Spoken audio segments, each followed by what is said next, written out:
Pourquoi elle se gamelle pas, elle? Hein? Un été à la carte sur France 3, bienvenue dans Petites Escapades entre amis, l'émission qui vous fait découvrir nos régions autrement. Aujourd'hui, c'est en Provence-Alpes-Côte d'Azur que nous allons suivre pas à pas nos deux nouveaux candidats, prêts à vivre une aventure inoubliable. Bruno de Soleil, Nice. Ce que je fais dans la vie, je suis agent commercial. Et sportif avec ça. Oui, le kitesurf, par exemple, qui me ronge, qui me prend dès qu'il y a un peu de vent. Je m'appelle Sandrine Martinez, j'ai 40 ans et je viens de Nice. J'aime la moto, l'équitation et puis cette émission, c'est l'occasion de faire des choses qu'on n'a jamais fait. Sandrine va en effet être servie. Cette escapade va transporter notre couple niçois de surprise en surprise. Allez, c'est parti. Hop.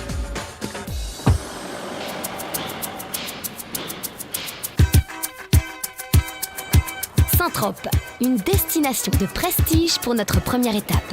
Bruno et Sandrine ne vont pas tarder à découvrir ce qui les attend. Tu vas être obligé de te mettre à l'eau, je pense. C'est sûr. Bonjour. Bonjour. Bienvenue sur l'école de voile. Sandrine. Louis, Bruno, je suis enchanté. votre moniteur. Là, on n'a pas beaucoup de vent pour du catamaran, donc ça va pas être très fun.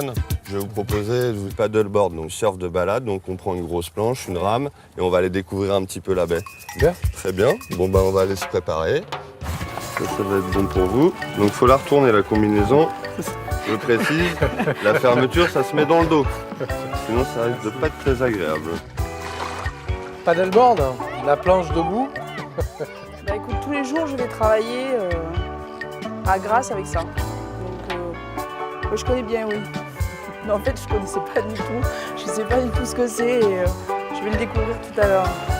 Allez, maintenant, il n'y a plus qu'à essayer. Donc on va parler un petit peu technique pour pratiquer le paddleboard. Donc vous mettez chacun sur votre planche. Le but, pour rester stable, à chaque fois qu'on va ramer, on va fléchir un petit peu les jambes pour rester bien stable sur la planche. Voilà. Oui, jusque-là. L'équilibre, c'est plus un truc de garçon que de fille, donc on va essayer de pas décevoir.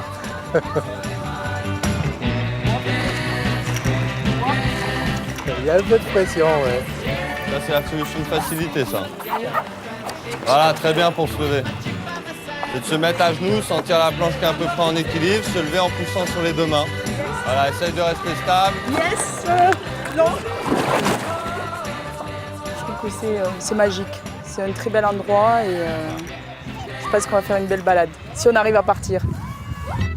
Dans le paddleboard, vous l'avez compris, tout est une question d'équilibre.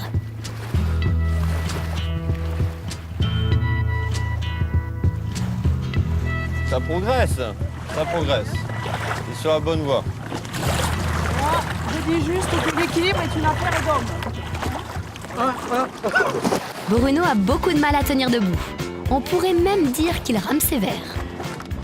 N'essayez de pas faire des tout petits mouvements de rame parce que ça te fait perdre l'équilibre. Voilà, d'être un petit peu plus fluide. Pourquoi elle se gamelle pas, elle? Hein? Hop, Pocahontas! Ça a été pas mal. Je pensais pas aller plus loin que le bord de l'eau. J'ai réussi à me balader et je trouve ça très intéressant. Je suis pas sûre que ce soit le truc de Bruno, mais bon, il faudra qu'il s'entraîne. Je me demande si elle va vraiment tout le temps travailler. J'ai l'impression qu'elle s'est entraînée avant quand même. Elle a dû avoir quelques infos sur l'activité d'aujourd'hui. La chute beaucoup manque derrière. T'as vu un peu? J'ai fini les garçons. Fallait rien dire.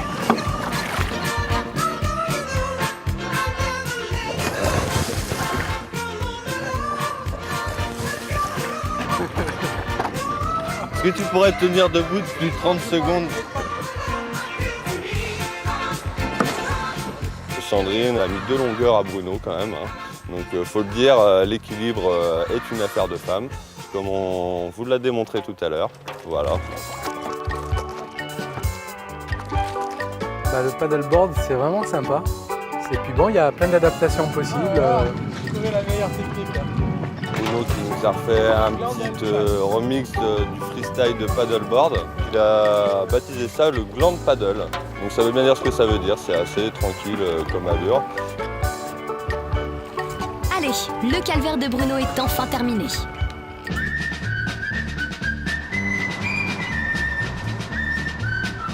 On va voir les gendarmes. Place à une activité plus terrestre et surtout normalement plus virile. Un truc d'homme quoi. Direction la place des Lys, le lieu mythique des boulistes tropéziens. Moi je pointe. Et le terrain de jeu d'une véritable star locale de la pétanque, Ulysse.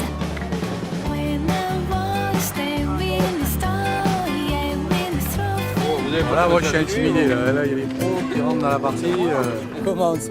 Et regarde bien que je suis dans le rond.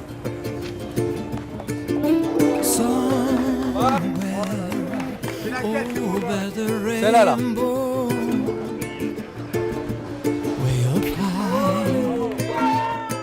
La partie de pétanque sur la place mythique des Lys de Saint-Tropez a été super. On a rencontré quand même un personnage qui est Ulysse et qui nous a acceptés dans une partie, ce qui est un grand privilège. Sandrine et Bruno étaient excellents, ils ont été les plus forts, ils ont gagné. Ouais, mais n'importe comment, on les aura un jour. On les aura. La prochaine partie. Ouais. Et c'est à refaire. Hein. Merci pour cette partie. Grâce à cette petite escapade, on est les bienvenus. On ne mettra pas beaucoup de temps pour intégrer une équipe de boulistes de Saint-Tropez. Donc très sympa. Ciao, à bientôt. Hein. Après avoir partagé la petite anisette qui va bien, Bruno et Sandrine quittent Ulysse pour aller découvrir l'endroit où ils vont passer la nuit. Bonjour. Bonjour, Bettina, bienvenue à Enchanté. Saint-Tropez. Bruno. Alors voilà, vous avez la baie de Pamplonne, notre restaurant sur la piscine à débordement, Bar à débordement aussi. le bar à débordement, surtout la piscine à débordement, après vous débordez au bar si vous voulez. Je vais vous accompagner à votre chambre. Ouais.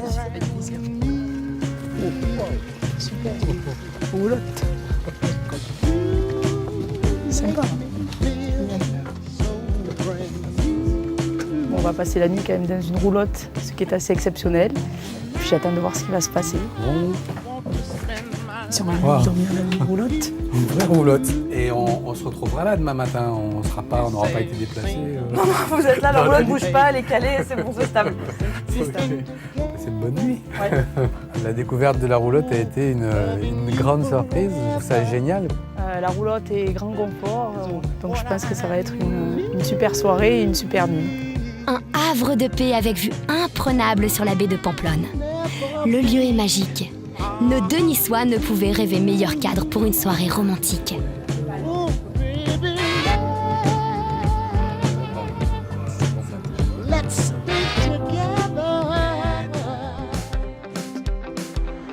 Et c'est sous le soleil et de bonne humeur que Sandrine et Bruno quittent la Côte d'Azur. Ils sont attendus dans un charmant village de l'arrière-pays varois.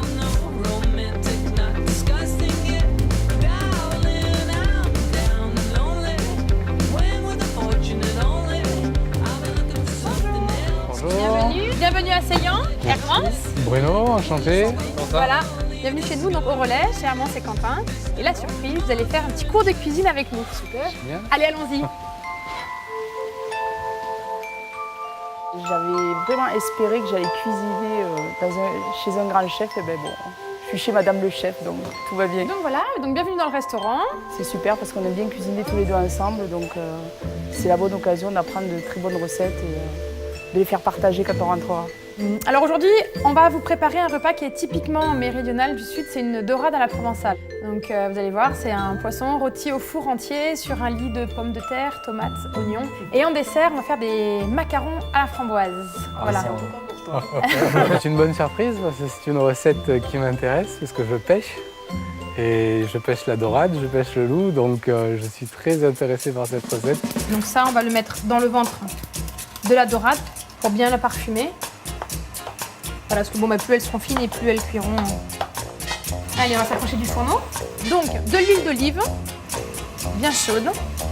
Laisse-toi empoigner de soupe et je vais te... Non, hop, il faut envoyer. Les chefs nous ont donné des astuces qu'on pourra mettre très vite en application. D'ailleurs, j'ai des invités ce week-end avec qui je comptais faire du loup. Ça sera l'occasion de le préparer comme ça. Et on va lui faire un joli décor. Regarde, hop. Je vais m'employer à sortir le soir, à aller sortir des dorades. Donc Sandrine restera toute seule à la maison, parce que pour sortir des dorades d'1 kilo, il va me falloir quelques samedis soirs. Et voilà, notre petite bébête dans le four. À mi-hauteur. Bon, là, on rentre dans l'opération un petit peu délicate. On va faire aussi ce qu'on appelle le macaronnage. J'avais jamais préparé des macarons et tout le monde me disait que c'était très difficile, mais avec les astuces des chefs, je pense qu'on devrait y arriver. Tiens, Sandrine, tu vas faire l'assistante. Les macarons, on parle d'eux-mêmes. Les macarons, c'est une gourmandise. Appuie, et quand on a la taille, hop, on lève d'un coup ferme. On va pas être les rois du macaron, je crois. Ah non, mais bon, c'est en forgeant qu'on devient forgeron. Je les dégusterai en restaurant. Je pense que je laisserai à mes amis le soin de les préparer quand ils nous inviteront. Alors voilà, Bruno et Sandrine, on va maintenant déguster ces deux bons petits plats qu'on a préparés. Alors, je me suis régalée. Bruno et Sandrine étaient vraiment très attentifs, des questions très pertinentes, un bon coup de main. C'était vraiment un très bon moment. Non, mais Sandrine, on a dit qu'il faut que Bruno se mette un peu au fourneau maintenant. Mais c'est lui le gourmand. Ah, tu me l'envoies en stage, je le prends une semaine avec nous dans la cuisine. Ah, bah alors, Allez. là, Déjà pour la paille là. Hein. Après cette étape gastronomique, il va falloir brûler un petit peu de calories. Agassant. Ils sont sportifs, Agassant. On dirait bien que oui, et un sport assez confidentiel mais néanmoins spectaculaire, le polo. Ça tombe plutôt bien puisque Bruno a toujours rêvé d'essayer. C'est le moment ou jamais. Bonjour. Bonjour. Jean-Dominique Gontran, directeur général du Harald Gassin Polo Club Saint-Tropez. Bonjour, Sandrine. Ça existe dans la région. Bah écoutez, la preuve, vous y êtes.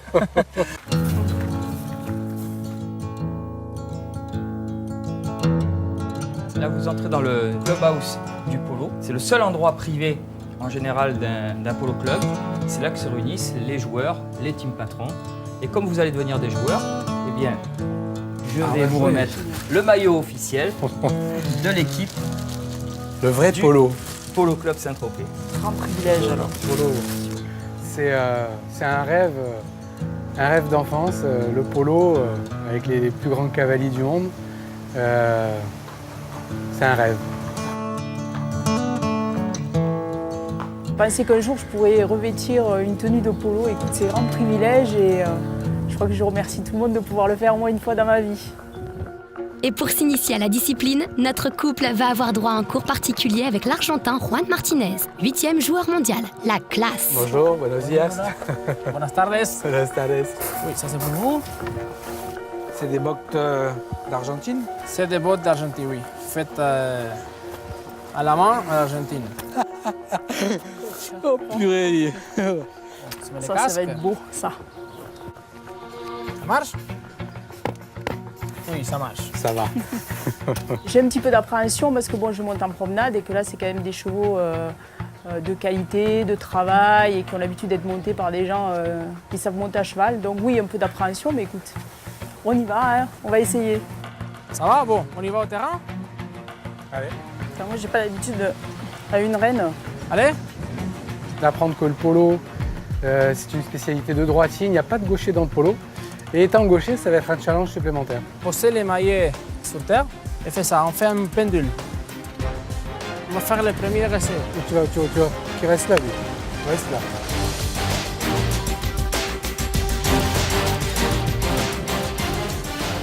Oh putain.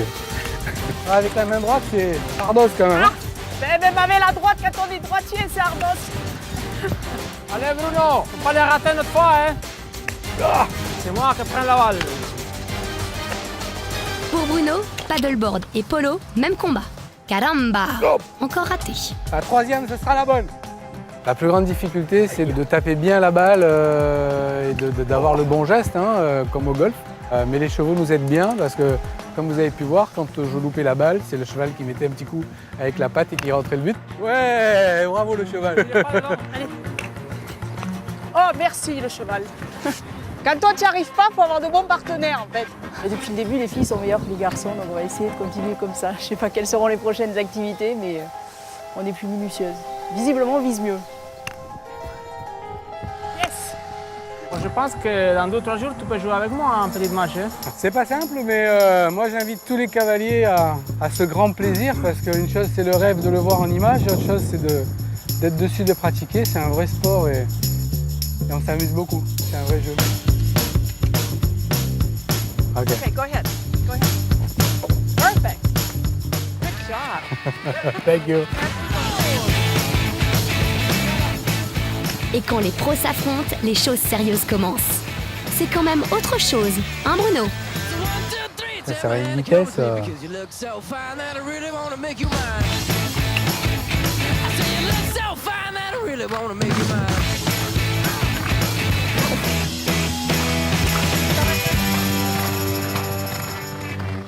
I said, are you gonna be my girl? T'es déjà passé par là? Non, jamais. Je viens de me perdre dans le haut-bar. Sérieusement. Même à 1h30 de chez eux, nos deux Niçois semblent un peu dépaysés. La prochaine étape, en nocturne, les conduit dans un lieu mystérieux. Aucune idée.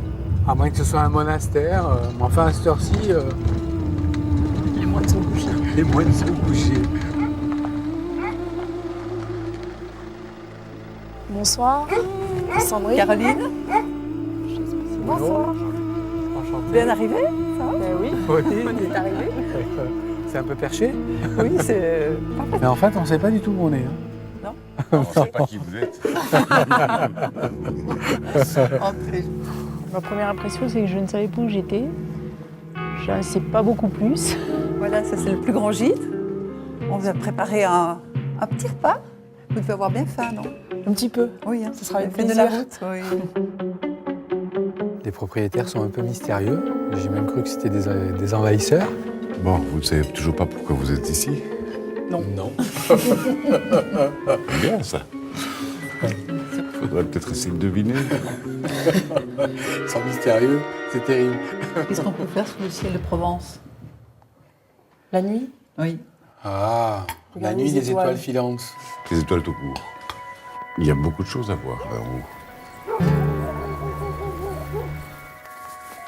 On est parti sur l'astronomie et voilà, sur ce plateau, il y a des observatoires. On a la chance que le ciel se soit dégagé.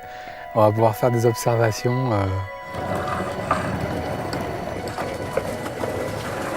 Un écogite, observatoire astronomique. Voilà. Génial. L'aventure continue. tout ce que je sais, c'est que je vais pouvoir voir les étoiles cette nuit. Et en fait, c'est quelque chose que je n'ai jamais fait. Moteur, c'est parti mon kiki. Je dois faire la mise en station sur une étoile. D'accord. Là, on est un peu plus près des étoiles avec ça. C'est Ouais, sûr. voilà. On va essayer d'aller sur Saturne pour vous voir un peu. Ça y est, je la vois. Oh, c'est fabuleux, je la vois avec son anneau. J'ai jamais vu une planète avec son anneau. Tu veux regarder? On va la bouger.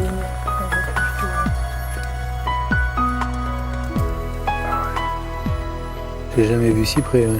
Attends, mais on va... En voyant Saturne, je me suis sentie très petite en fait. Ça remet l'humain à sa place et ça nous révèle toute la grandeur de l'univers en fait.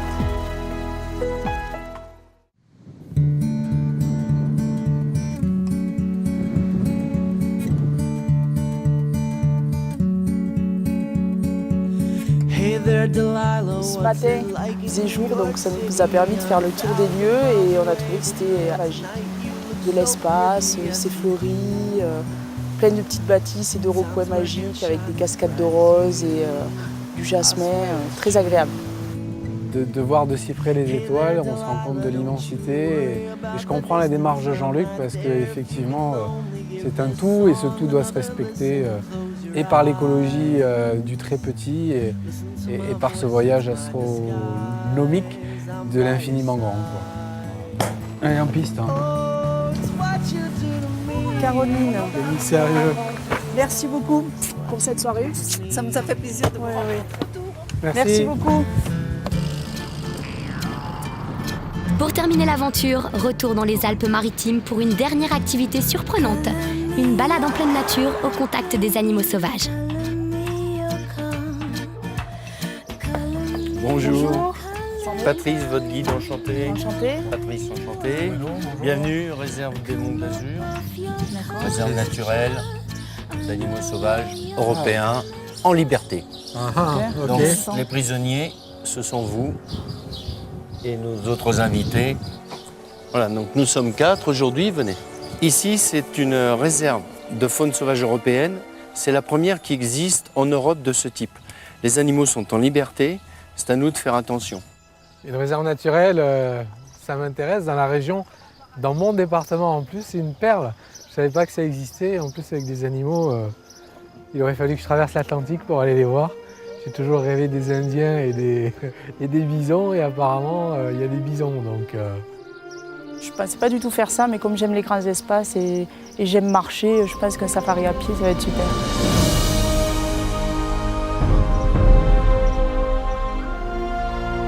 On va faire comme les Indiens, on va y aller doucement, à pied, pour les découvrir sans les déranger dans leur milieu, dans leur nouveau milieu naturel, quoi. On va contourner les mâles là, on va les laisser tranquilles. On va les se mettre en position pour que eux nous voient bien, ce qui les rassure, et que nous on les voit bien, ce qui nous rassure aussi. Hein? Ouais. Attendez, baissez-vous comme ça, baissez-vous. Vous voyez, ça a rassuré les bisons. Vous avez vu, ils nous tournent de nouveau les fesses. On est petits, ça les a rassurés, ils savent ce qu'on fait. On leur montre notre derrière, ils nous montrent le leur. Donc l'animal sauvage, quand il n'est pas chassé, il a un rapport à l'homme qui n'est pas conflictuel. Et ce que vous voyez là, c'est le paysage qu'avaient les hommes préhistoriques en Provence il y a 2000, 3000 ans. Vous avez, regardez, les bisons, à 20 mètres, le groupe de biches qui viennent partir à l'eau, et le chevaux sauvage, chevaux préhistoriques. Et là, c'est la première fois qu'on peut dire que 3 poulains de Przewalski sont nés dans une réserve, au milieu d'autres animaux sauvages, et partagent maintenant leur territoire. J'ai appris beaucoup de choses sur les animaux préhistoriques qui sont les petits chevaux qu'on voyait sur les grottes de Lascaux. Je suis très émue d'avoir traversé un champ avec des animaux préhistoriques. Le bison, il a existé en Provence. Je ne fais pas de l'exotisme, contrairement à ce que j'ai entendu. J'ai ramené des espèces qui existaient en Provence, mais qui ont disparu en grande partie à cause de l'homme. Chez le bison, c'est de l'élevage en nurserie. Il y a une maman, ou une femelle, pardon, qui n'est pas forcément une mère, qui élève tous les petits. Ce qui m'a le plus ému dans cette visite, c'est le comportement des bisons entre eux. La nurserie, par exemple, avec ces petits, très protégés par une nurse, hein. Donc ils sont très, très bien organisés. Et on a de quoi apprendre des espèces en comportement. Oh, merci de votre gentillesse et de votre visite. Merci à toi, Patrice, pour cet après-midi. Merci. Cette escapade touche à sa fin, l'heure du bilan pour nos 2 aventuriers. Et je vais partir avec plein d'images et d'émotions. Ce qui m'a clairement marqué, c'est notre après-midi dans cette magnifique réserve naturelle où on arrive à approcher des animaux sauvages que j'avais jamais vus de si près. Je me sens émoustillé par toutes ces rencontres humaines, toutes ces personnalités différentes et chaleureuses et touchantes. C'est parti, mon kiki. Le polo, c'est vraiment quelque chose qu'on n'aurait pas pu faire tout seul. C'est une expérience inédite, magnifique et qui nous laissera, je pense à tous les deux, des émotions et des sensations qu'on n'aura peut-être plus, mais au moins on l'aura fait une fois dans notre vie. En fait. Un rêve réalisé, comme le polo. Bon, comme vous avez pu voir, hein, les filles ont du souci à se faire. Prochaine escapade, samedi à 20h10 sur France 3. En attendant, tous les bons plans sont sur le www.france3.fr.